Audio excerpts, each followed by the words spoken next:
हाँ जी, तमिलनाडु वालों किसको जिता रहे हो? डीएम के अलायंस को या फिर एआईडी एडीएम के अलायंस को, यानी कि एनडीए अलायंस को, या फिर टीवी के विजयन की पार्टी जो है इस बार बहुत बड़ा इम्पैक्ट करने वाली है? क्या टीवी के की पार्टी जो है वो इस बार किंग मेकर बन सकती है? चलिए आइए हम लोग देखते हैं इस एनालिसिस में, इस एग्जिट पोल में, कि तमिलनाडु में कौन सी पार्टी को, कौन से अलायंस को कितनी सीटें मिलने जा रही हैं। तो चलिए शुरुआत करते हैं दोस्तों, बिना किसी लाग लपेट के। जो है, आपको पता है कि तमिलनाडु में जो वोटिंग परसेंटेज थी वो थी 85.1%, यानी कि 85.1%। 23 तारीख को मतदान हुआ था, ये आपको पता है। अब 23 तारीख को भाई साहब पश्चिम बंगाल के फेज 1 का भी इलेक्शन था। वहां पे इन्होंने बहुत तगड़ी टक्कर दी पश्चिम बंगाल वालों को। 93.19% जो है वो फेज 1 में पश्चिम बंगाल में परसेंटेज थी। तमिलनाडु में 85.1% थी। बीट तो नहीं कर पाए उनको, लगभग लगभग 7-8% के करीब जो है कम रह गए उनसे, लेकिन फिर भी 85% तमिलनाडु के लिए बहुत बढ़िया है। एसआईआर का इम्पैक्ट भी रहा है, ये भी मानने को बिल्कुल मानना चाहिए। तो खैर चलिए दोस्तों, शुरुआत करते हैं कि किस पार्टी को कितनी सीटें मिल सकती हैं। लेकिन उससे पहले दोस्तों एक काम करते हैं हम लोग, कि कौन सी पार्टी कितने कंटेस्ट कर रही है सीटें, उसकी बात कर लेते हैं। तो डीएम के जो अलायंस है दोस्तों, उसको कहा जाता है सेकुलर प्रोग्रेसिव अलायंस। यहाँ पर जो है डीएम के पार्टी जो है वो 164 सीटों पर लड़ रही है। आपको पता है टोटल 234 सीटें हैं, मेजोरिटी के लिए 118 सीटें चाहिए। डीएमके लड़ रही है स्टालिन की पार्टी 164 सीटों पर। एमडीएमके यानी कि मारा मुल्ची द्रविड़ मुंत्रा काजिकम, ये लड़ रही है 4 सीटों पर। और भी दोस्तों काफी सारी पार्टीज हैं इसमें, लगभग 9 पार्टीज हैं जो कि 2-2 सीटों पर लड़ रही है। टोटल मिला के ये होता है 176। इसके बाद आ जाते हैं दोस्तों कांग्रेस के ऊपर। कांग्रेस 28 सीटों पर लड़ रही है। उसके बाद दोस्तों डीएमडीके, ये 10 सीटों पर लड़ रही है। ये प्रेमलता विजयकांत की पार्टी है।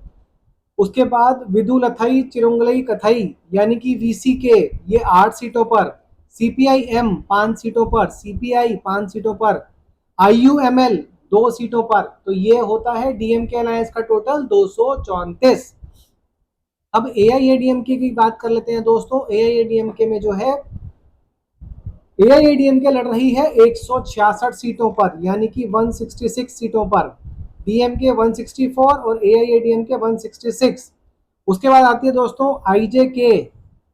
आईजेके यानी कि इंडिया जन नायका कच्छ, ये 2 सीटों पर लड़ रही है। और ये टोटल मिला के दोस्तों बैठता है 172 का। छोटी छोटी पार्टीज हैं, एक एक दो दो। बीजेपी 26 सीटों पर लड़ रही है। कांग्रेस 28 सीटों पर, बीजेपी 26 सीटों पर।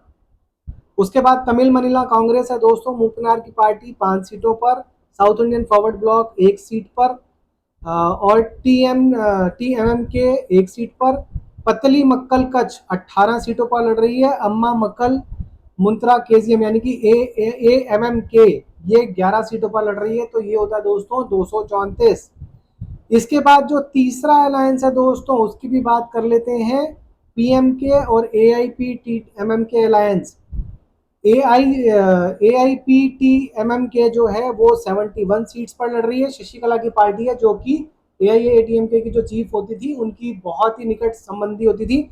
इनको जो है वो सीएम भी बनाया था जब जयललिता जो है वो आपका क्या कहते हैं गई थी जेल में।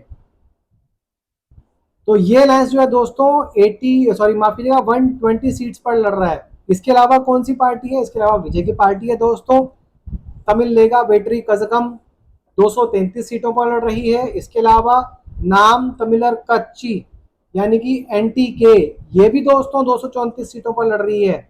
यानी कि ये भी जो है काम खराब कर सकती है। इसके अलावा और कौन कौन सी लड़ रहे हैं दोस्तों? टीवी के यानी कि तमिहाजा वजीकोला माई कच्ची 170 सीटों पर। बहुजन समाज पार्टी 118 सीटों पर। और पुतिया तलीगाम 70 सीटों पर लड़ रहे हैं दोस्तों। और भी हैं दोस्तों, लेकिन उसके बारे में हम लोग बाद में बात करेंगे। खैर इतना समय नहीं लेना चाहिए। अब बात कर लेते हैं दोस्तों डिस्ट्रिक्ट वाइज की किस पार्टी को कितनी कितनी सीटें जो है मिलने की उम्मीद है। तो सीधा बिल्कुल एकदम मुद्दे पे आते हैं दोस्तों। ग्रेटर चेन्नई जो रीजन है, यहाँ पर आपको पता है कि चेन्नई, तिरुवलर और चेंगलपुट्टी, ये मेजर मेजर डिस्ट्रिक्ट्स आते हैं ग्रेटर चेन्नई में। चेन्नई में खुद जो है 16 सीटें आती हैं। यहाँ पर टीवीके की जो पार्टी है यानी कि विजय, वो खुद यहाँ से लड़ रहे हैं पेरम्बूर से। वो बहुत स्ट्रॉन्ग कंटेंडर हैं और जीत भी जाएंगे वो। तो यहाँ का जो ग्रेटर चेन्नई की बात करूं दोस्तों, तो यहाँ पर डीएमके का वैसे तो होल्ड रहता है चेन्नई में, लेकिन इस बार थोड़ा सा पिछड़ती हुई नजर आ रही है डीएमके। 36 सीटों में से ग्रेटर चेन्नई में डीएमके को मिलने जा रही हैं 13 से 17 सीटें दोस्तों। लगभग लगभग 45 ऐसी सीटें हैं जिसमें कि बहुत ही तगड़ा कॉन्टेस्ट है दोस्तों। सिर्फ 2 या 3% के मार्जिन पर जो है ये सीटें डिसाइड होने वाली हैं। इसलिए हमने जो गैप भी रखा है दोस्तों, वो काफी बड़ा गैप रखा है। लेकिन आगे आपको जाके क्लियर हो जाएगा कि किस पार्टी की सरकार बनने जा रही है। तो ग्रेटर चेन्नई में डीएमके को मिलने वाली है 13 से 17 सीटें, एवरेज में 15 सीटें। एआईएडीएमके को मिलने जा रही है दोस्तों 18 से 22 सीटें, एवरेज करें तो एनडीए को मिलने जा रही है 20 सीटें। टीवीके की पार्टी को यहाँ पर 1 से 2 सीट, खुद की जो पेरम्बदूर की सीट है वो तो जीत रहे, उसके अलावा हो सकता है वो एक और सीट जीत जाए। बट एवरेज की बात करें तो दोस्तों 1.5 आता तो हम एक ही मान के चल रहे हैं। इसके बाद नॉर्दर्न बेल्ट की बात कर लेते हैं। तो नॉर्दर्न बेल्ट जो है दोस्तों यहाँ पर आता है वेल्लोर, रानीपेट, वल्लीपुरम और कडलोर। इस इलाके की अगर बात करें दोस्तों, जो नॉर्दर्न तमिलनाडु जिसको कहा जाता है, इसमें डीएमके का इन्फ्लुएंस तो है, लेकिन यहाँ पे एआईएडीएमके और पीएमके का जो अलायंस है ना दोस्तों, ये स्पेशली यहाँ पर वन ईयर डोमिनेंट्स पॉकेट जो है जिंजी और टिंडीवेनम, यहाँ पर बहुत तगड़ा कॉन्टेस्ट है और इसमें एआईएडीएमके आगे नजर आ रही है। और सेम वेल्लूर और रानीपेट की भी अगर बात की जाए तो यहाँ पर भी एआईएडीएमके और बीजेपी का जो कॉम्बिनेशन है दोस्तों, वो काफी अच्छा बनता हुआ नजर आ रहा है। तो एज तो है एनडीए अलायंस को, एआईएडीएमके को। नॉर्दर्न बेल्ट में जो है 21 से 23 सीटें डीएमके जीतने जा रही है, यानी कि एवरेज में 23 सीटें। एनडीए अलायंस एआईएडीएमके जो है वो 30 से 34 सीटें जीतने जा रही है दोस्तों। यहाँ पर एवरेज करें तो 32, यानी कि 23 और 32, 9 सीटों के आसपास का फर्क रहने वाला है दोस्तों यहाँ पर। और विजय की पार्टी की टीवीके की बात करें दोस्तों, तो यहाँ पर 2 से 4 सीटें वो भी निकाल कर लेके जा सकती है नॉर्दर्न बेल्ट में। एवरेज करें तो 3 सीटें। कोंगू और वेस्ट रीजन जो है दोस्तों, जिसमें कि सलेम आता है, इरोड आता है, कोयम्बटूर आता है, तिरुपुर आता है, इसमें दोस्तों ये एआईएडीएमके का बहुत स्ट्रांग होल्ड है। जो पन्ना पलानी स्वामी है यहीं से आते हैं। यहाँ से सलेम से जो है वो 80% सीटें जो है एआईएडीएमके जीत सकती है। कोयम्बटूर की बात करूं तो यहाँ पे 3 वे फाइट है दोस्तों। यहाँ पे डीएमके, बीजेपी और टीवीके जो है वो बहुत तगड़ी फाइट में है। और यहाँ से भी बीजेपी एक्सपेक्टेड है कि 2 से 3 सीटें यहाँ पे निकाल के लेके जा सकती है। एआईएडीएमके तो है ही उसके साथ। तो यहाँ पे आती है दोस्तों 57 सीट्स। 57 सीट्स में ऑलमोस्ट एक तरीके से जो है स्वीप हो रहा है। 14 से 18 सीटें जा रही हैं डीएमके को, यानी कि 16 सीटें ऑन एन एवरेज। एनडीए की मैं बात करूं, एआईएडीएमके यहाँ पर जीतने जा रही है 37 से लेकर 41 सीटें, यानी कि एवरेज हो गया आपका 39 सीट्स। टीवी के जो है विजय की पार्टी, वो भी यहाँ पर 1 से 3 सीट जीतती हुई नजर आ रही है दोस्तों। तो ऑन एन एवरेज 2 सीट वो यहाँ से निकालती हुई नजर आ रही है। इसके बाद बात करें दोस्तों डेल्टा या सेंट्रल रीजन की, जो कि त्रिची, थेंजावूर, तिरुवूर और कुरूर पड़ता है दोस्तों। अब ये किसकी तरफ जा सकता है? यहाँ पे दोस्तों जो एग्रीकल्चर बेस है, रूरल इलाका जो है, वहां पे डीएमके हालांकि स्ट्रांग रहती है, लेकिन त्रिची में जो है विजय ने बहुत हद तक वोट खींच लिए हैं डीएमके से। थिरूर और तंजावुर में जो है वो डीएमके काफी हद तक रहती है और कोशिश है, मतलब आशा है कि यहाँ पर वो सीटें अपनी काफी मेंटेन कर लेगी। लेकिन बाकी जगहों पर जो है दोस्तों, वहां पर एआईएडीएमके जो है अपना थोड़ा सा वजूद आगे बढ़ाती हुई नजर आ रही है। 41 सीटें हैं इस रीजन में, डेल्टा और सेंट्रल रीजन में जो है 15 से 19 सीटें जो है वो डीएमके जीतने जा रही है, यानी कि 17 सीटों का ऑन एन एवरेज। 18 से लेके 23 सीटें जो है यहाँ पर जीतने जा रही है एआईएडीएमके अलायंस, यानी कि एवरेज करें तो 20.5 आता है, बट 20 मान के चलते हैं। टीवीके की पार्टी दोस्तों यहाँ पर भी बहुत अच्छा परफॉर्म करती हुई नजर आ रही है, और यही रीजन है कि एआईएडीएमके यहाँ पर डीएमके से ज्यादा सीटें लेती हुई नजर आ रही है।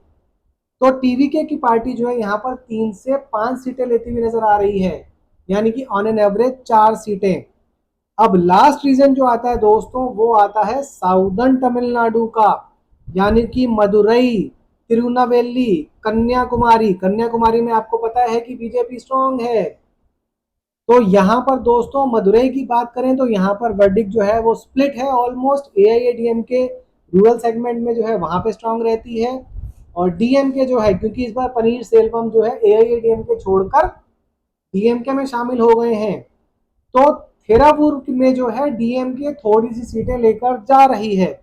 कन्याकुमारी में जैसा कि मैंने आपको बताया कि वहां पर बीजेपी कुछ सीटें लेकर जाएगी। यहाँ पर डायरेक्ट कॉन्टेस्ट है दोस्तों बीजेपी और कांग्रेस का। ये भी आपको बताऊंगा कि बीजेपी या कौन सी पार्टी किसके साथ कितनी सीटें लड़ने जा रही है, और जीतेंगे तो खैर वो उसका टोटल तो बाद में बताऊंगा मैं। तो यहाँ पे दोस्तों जैसा कि मैंने बताया, साउथर्न तमिलनाडु में जो है 42 सीटें हैं। डीएमके अलायंस यहाँ पर जीतने जा रहा है 15 से 19 सीटें। वो भी इसलिए जीतने जा रहा है क्योंकि मदुरई इलाके में जो है वो पनीर सेल्वम जो है वो डीएमके में शिफ्ट हो गए थे। तो 17 सीटें यहाँ पर डीएमके जीतने जा रही है दोस्तों ऑन एन एवरेज, और एआईएडीएमके यहाँ पर जीत रही है 23 से 27 सीटें, यानी कि एवरेज करूं तो 25 सीटें। टीवी के हो सकती है यहाँ पर कि एक आधी सीट जीत भी सकती है, नहीं भी, हालांकि चांसेस कम है, बट फिर भी 0 to 1 सीट उसकी हो सकती है। तो ये बैठता टोटल दोस्तों 234 सीट का, 118 पे मेजॉरिटी है। अब तक आपको कुछ कुछ अंदाजा हो गया होगा कि डीएमके की और एआईएडीएमके में किसकी सरकार बनने वाली है दोस्तों। ऑलमोस्ट हर जगह पर जो है डीएमके हारती हुई नजर आ रही है। तो डीएमके का जो दोस्तों एवरेज बैठता है वो बैठता है 88 सीट्स। मिनिमम जो डीएमके जीत सकती है वो है दोस्तों 78 सीट्स। मैक्सिमम जो डीएमके जीत सकती है वो है 98 सीट्स, यानी कि 118 के मार्क से 20 सीटें कम से कम उसकी जो है वो कम रहने वाली हैं, और हो सकता है कि 40 सीटें भी कम रहे। तो डीएमके अलायंस तो इस बार सरकार से बाहर जा रही है। इस बार एआईएडीएमके की सरकार आ रही है, यानी कि एक बार फिर से एनडीए की सरकार बनने जा रही है दोस्तों। तमिलनाडु के अंदर एआईएडीएमके लेड एनडीए सरकार बनने जा रही है। कितनी नंबर ऑफ सीट्स मिल सकती है दोस्तों उसको, एवरेज अगर मैं आपको बताऊं तो एआईएडीएमके को मिलने जा रही है 136 सीटें। मिनिमम जो है वो 126 सीटें, मैक्सिमम जो है वो 157 सीट्स। और टीवीके को जो है दोस्तों वो 10 सीटें जो है वो ऑन एन एवरेज मिल सकती हैं। मिनिमम 4 सीटें, मैक्सिमम 15 सीटें दोस्तों टीवीके को। टीवीके का काफी हद तक जो है इन्फ्लुएंस रहेगा एआईएडीएमके को जिताने में, डीएमके को हराने में। कहिए डीएमके को हराने में ज्यादा कंट्रीब्यूशन है, एआईएडीएमके तो उसका बाय प्रोडक्ट है, ये कह लीजिए। तो यहाँ पर दोस्तों क्लियर कट है कि एआईएडीएमके जो है मिनिमम 118 का जो मार्क है उसको पार करते हुए 8 एक्स्ट्रा सीटें लेके जा रही है, यानी कि 126 सीटें। मैक्सिमम जो वो जा सकती है 157 सीटों तक जा सकती है दोस्तों। अगर सुनामी आई ना, अगर बिल्कुल सुनामी आई तो आप ये मान के चल सकते हैं कि ये सीटें बढ़ के जो है एआईएडीएमके की ये 180 तक भी पहुंच सकती हैं। 234 में 180 तक भी जा सकती हैं। लेकिन एक चीज श्योर है दोस्तों कि अगर सुनामी नहीं भी आती है तो एंटी जो है इनकम्बेंसी इतनी ज्यादा है डीएमके सरकार को लेकर कि 126 से नीचे तो एआईएडीएमके अलायंस नहीं आ रहा किसी भी हालत में। और डीएमके अलायंस कुछ भी हो जाए 100 का आंकड़ा पार नहीं करने वाला है। एक इंटरेस्टिंग दोस्तों आपको आंकड़ा देता हूं कि कौन सी पार्टी जो है वो किससे कितनी सीटों पर लड़ रही है। डीएमके और एआईएडीएमके जो है दोस्तों आपस में 135 सीटों पर लड़ रहे हैं। वहीं अगर बीजेपी के साथ बात करें तो डीएमके अलायंस 25 सीटों पर लड़ रहा है दोस्तों। मेजर मेजर पार्टीज का बता देता हूं। कांग्रेस जो है वो एआईएडीएमके से 18 सीटों पर लड़ रही है। वहीं कांग्रेस और बीजेपी 5 सीटों पर आमने सामने है दोस्तों, सिर्फ 5 सीटों पर। कांग्रेस 28 सीटों पर, बीजेपी 26 सीटों पर लड़ रही है। लेकिन आमने सामने जो है ये 5 सीटों पर लड़ रहे हैं और वो सारी पांचों की पांचों सीटें जो है वो कन्याकुमारी में ही आती हैं। और अगर इसके अलावा बात करूं दोस्तों तो AIADM के जो है 2 सीटें जो है वो IUML के खिलाफ, CPI के खिलाफ 4, CPIM के खिलाफ 2 इस तरीके से लड़ रही हैं। बाकी और इतनी कोई मेजर पार्टीज नहीं है दोस्तों। टीवी की ऑफ कोर्स है काफी सारी इसमें जो है ट्रायंगुलर कॉन्टेस्ट जो है वो बना रही है। तो दोस्तों क्लियर कट मैंडेट दे चुकी है तमिलनाडु की जनता, आसाम की जनता क्लियर कट मैंडेट दे चुकी है, तमिलनाडु की जनता क्लियर कट मैंडेट दे चुकी है। केरला का मामला जरूर फंसा हुआ है दोस्तों, वहां पर ऐसा हो सकता है कि 65, 68, 69 ऐसे UDF और LDF के बीच में रहे। लेकिन तमिलनाडु की जनता ने क्लियर कट बता दिया है कि भैया DMK जी आप 100 से नीचे रहने वाले हैं, और AIADMK जी आप जो है 125 से ऊपर ही जाएंगे। हो सकता है कि 150 से ऊपर भी चले जाए, 175 भी टच कर जाएं। तो क्लियर कट है दोस्तों ये। अब वेस्ट बंगाल का जो इलेक्शन है उसका भी टोटल परसेंटेज जो है वो आज शाम को 6-7 बजे तक आ जाएगा। तो वेस्ट बंगाल इलेक्शंस का भी जो वीडियो है वो भी आपके सामने लेके आऊंगा। अभी के लिए इतना ही दोस्तों। चैनल पर नए तो चैनल को सब्सक्राइब कर लीजिएगा।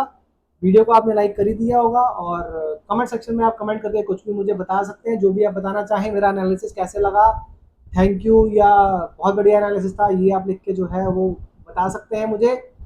और खराब लगा तो वो भी लिख के बता सकते हैं कि बेकार एनालिसिस था, हम इसको थोड़ा और सुधार करने की कोशिश करेंगे। वीडियो को शेयर जरूर कर दीजिएगा दोस्तों, स्पेशली अगर आप किसी तमिलनाडु के व्यक्ति को जानते हैं जो तमिलनाडु में रहता है, या दिल्ली में या कहीं भी आपके आसपास रहता है, तमिलियन है, तो उस तक मेरा वीडियो पहुंचा दीजिएगा, ताकि उसको भी जो है वो थोड़ा सा मेरी एनालिसिस देख के शायद कॉन्फिडेंट हो जाए, या शायद वो बता सके कि मैंने जो एनालिसिस किया है वो कितना सही है कितना गलत है कि नहीं दोस्तों। तो चलिए मैं इसी के साथ अपनी वाणी को विश्राम देता हूँ, और फिर अगले वीडियो में मिलेंगे। आप सभी लोगों का ये वीडियो देखने के लिए बहुत बहुत बहुत धन्यवाद दोस्तों। Keep sharing.